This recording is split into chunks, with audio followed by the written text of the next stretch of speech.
Hello বন্ধুরা, তোমরা সবাই কেমন আছো? আবারও চলে আসলাম আরেকটা দারুণ স্বাদের পিঠের রেসিপি নিয়ে। আশা করি আজকের রেসিপিটা তোমাদের কাছে খুব ভালো লাগবে। চিকেন তো আমাদের কম বেশি সকলেরই একদম ফেভারিট একটা খাবার, তাই আমরা চিকেন দিয়ে অনেক কিছু তৈরি করে খাই। আমি তোমাদেরকে সুন্দর ডিজাইন করে একটা একদম নতুন স্টাইলে চিকেন পুরভরা পিঠে আমি তোমাদেরকে তৈরি করে দেখাবো। মাত্র 2টা উপকরণ দিয়ে তোমরা এই চিকেনের পুরভরা পিঠেটা তৈরি করতে পারবে। আমরা সবাই আটা, ময়দা, সুজি, চালের গুঁড়া দিয়ে পিঠে তৈরি করে খাই। আজকে আমি তোমাদের দেখাবো চিড়ি দিয়ে এই পিঠেটা তৈরি করে। চিড়া দিয়ে পিঠে তৈরি করলে এতটা স্বাদের হয়, তোমরা যদি না খাও তাহলে বুঝবে না, একদম মুচমুচা। তাহলে চলো পিঠের রেসিপিটা শুরু করা যাক। প্রথমে এখানে নিয়ে নিলাম আমি 1 বাটি চিড়ে ব্লেন্ডারে ব্লেন্ড করে। আগে থেকে আমি ব্লেন্ডারে ব্লেন্ড করে দিয়েছিলাম চিড়েগুলো। তোমাদেরকে বলি বন্ধুরা, এই চিড়ার গুঁড়োর মধ্যে কোনো প্রকার আটা, ময়দা বা চালের গুঁড়া অ্যাড করতে হবে না। চিড়ার গুঁড়াটার মধ্যে আমি স্বাদ মতন লবণ দিয়ে একদম ফুটন্ত গরম পানি দিয়ে একটা ডো তৈরি করে নেব। প্রথমে আমি চামচ দিয়ে ডোটাকে একটু মাখিয়ে নিলাম, তারপর হাত দিয়ে গরম অবস্থায় এই ডোটাকে হাত দিয়ে মাখাতে হবে, না হয় ডোটা সুন্দর হবে না। যে কেউ খেলে এই পিঠাটা একদম বুঝতে পারবে না চিড়া গুঁড়া করে এই পিঠাটা তৈরি করা হয়েছে নাকি চালের আটা দিয়ে এই পিঠাটা তৈরি করা হয়েছে। দেখো বন্ধুরা, ডোটা রেডি করে আমি এক সাইডে রেখে দিলাম। এবার আমি চিকেনের পুরটা রেডি করে নেব।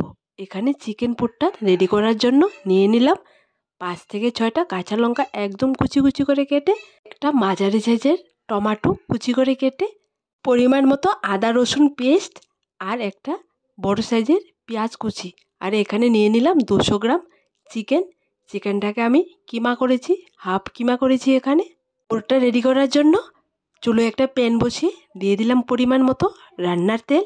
এবার আমি দিয়ে দেব কাঁচা লঙ্কা কুচি আর পেঁয়াজ কুচি। তোমরা যদি এখানে বেশি পরিমাণ চিকেন দিয়ে চিকেন পুরভরা পিঠাটা তৈরি করতে চাও তাহলে পারো, কারণ এখানে পিঠাটা দারুণ দারুণ স্বাদের একটা পিঠে, যে একবার খাবে কখনোই ভুলবে না। পেঁয়াজ কুচি আর লঙ্কা কুচি দিয়ে দিলাম স্বাদ মতন লবণ। এবার আমি হালকা নেড়ে এর উপর দিয়ে দিলাম কুচানো টমাটোটা দিয়ে একটুখানি নেড়ে নেব। চিকেন কিমার সঙ্গে যদি তোমরা টমাটোটা দিয়ে এই পুরটা রেডি করো তাহলে দেখবে দারুণ স্বাদ লাগবে। সবগুলো উপকরণ দেওয়া হয়ে গেছে। এবার হাতাটা দিয়ে ভালো করে নেড়ে মিক্সড করে নেব। এরপর আমি মশলাগুলো অ্যাড করব। দেখো বন্ধুরা, ভালো করে মিক্সড করানো হয়ে গেছে। এবার আমি দিয়ে দিলাম 1 চা চামচ আদা পেস্ট, 1 চা চামচ রসুন পেস্ট, সামান্য পরিমাণ হলুদ গুঁড়ো দিয়েছি এখানে আমি, কারণ এখানে বেশি পরিমাণ হলুদ গুঁড়ো দেব না, তাই আমি সামান্য পরিমাণ দিয়েছি। তোমরা চাইলে বেশি দিয়ে এই চিকেন পুরটা রান্না করতে পারো। এরপর দিয়ে দিলাম 1 চা চামচ শুকনো লঙ্কার গুঁড়ো।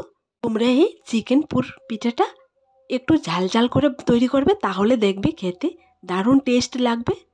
এরপর দিয়ে দিলাম জিরে আর ধনের গুঁড়ো 1 চা চামচ। সব শেষে কিছুটা পরিমাণ এলাচ পাউডার দিয়ে একটু নেড়ে নামিয়ে নেব। দেখো বন্ধুরা, চিকেন পুরটা একদমই রেডি। এবার নামিয়ে নেব।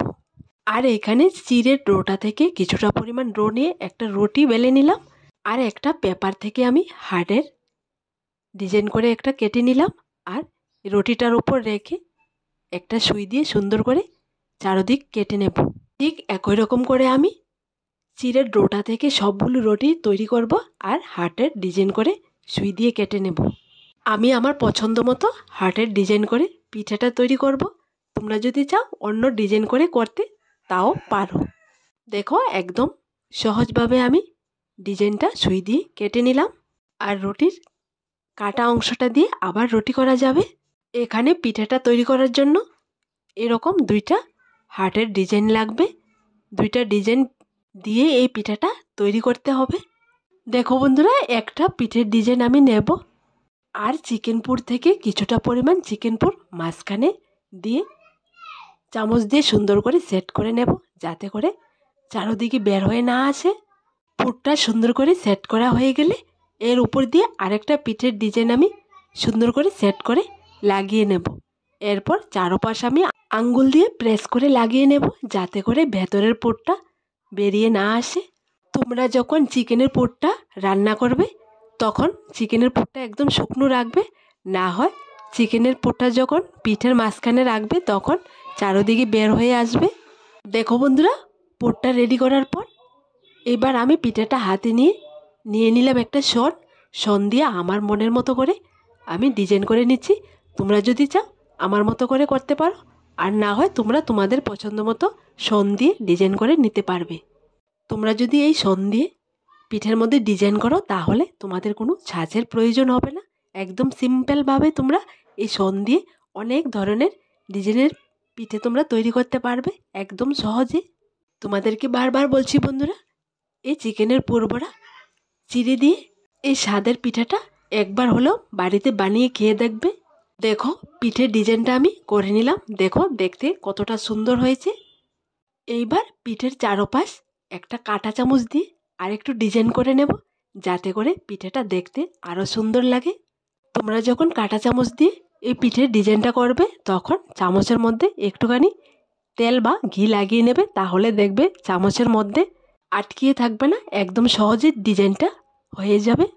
দেখো বন্ধুরা, ডিজাইনটা করে নিলাম। ঠিক একই রকম করে আমি সবগুলো পিঠে বানিয়ে তারপর ডিজাইন করে নেব। দেখো এখানে সবগুলো পিঠে আমি সুন্দর করে ডিজাইন করে বানিয়ে নিলাম, দেখতে কতটা সুন্দর লাগছে। এবার পিঠেগুলো তেলের উপর ভাজা করে তোমাদেরকে দেখাবো। আর তোমরা যদি চাও এই পিঠেগুলো স্টিম করে খেতে পারো। পিঠে ভাজার জন্য আমি আগে থেকে চুলো একটা প্যানে তেল বসিয়ে রেখেছিলাম। তেলটা গরম হয়ে যাওয়ার পর একটা একটা করে পিঠেগুলো আমি দিয়ে দেব। এখানে আমি দুটো করে পিঠে দেব আর ভাজা করে নামিয়ে নেব, কারণ বেশি পরিমাণে পিঠে দিয়ে যদি ভাজতে যাই তাহলে পিঠের ডিজাইনটা নষ্ট হয়ে যাবে আর ভেঙেও যেতে পারে। তাই আমি একদম লো আছে দুটো পিঠে দিয়ে গোল্ডেন ব্রাউন কালার করে ভেজে নামিয়ে নেব। দেখো বন্ধুরা, পিঠেটা দিয়ে উল্টিয়ে পাল্টিয়ে গোল্ডেন ব্রাউন কালার করে ভেজে নিলাম, এবার নামিয়ে নেব। এইভাবে আমি সবগুলো পিঠে গোল্ডেন ব্রাউন কালার করে ভেজে নামাবো। দেখো বন্ধুরা, সবগুলো পিঠে আমার ভাজা হয়ে গেছে। তোমাদেরকে বলি বন্ধুরা, আজকের এই চিকেন পুরবড়া পিঠেটা তোমাদের কাছে কেমন লাগলো ছোট্ট একটা কমেন্টে লিখে জানাবে। আর আমার দেওয়া সবগুলো রেসিপি যদি তোমাদের কাছে ভালো লেগে থাকে তাহলে আমার এই ছোট্ট চ্যানেলটাকে লাইক, শেয়ার এবং সাবস্ক্রাইব করে পাশে থাকা বেল বাটনটি অবশ্যই ক্লিক করে রাখবে। আমার দেওয়া সুন্দর সুন্দর রেসিপিগুলো সবার প্রথমে যাতে করে তোমাদের কাছে পৌঁছায়। আর তোমাদেরকে একটা পিঠে আমি ভেঙে দেখিয়ে দিচ্ছি, দেখো ভেতরটা কতটা সুন্দর লাগছে।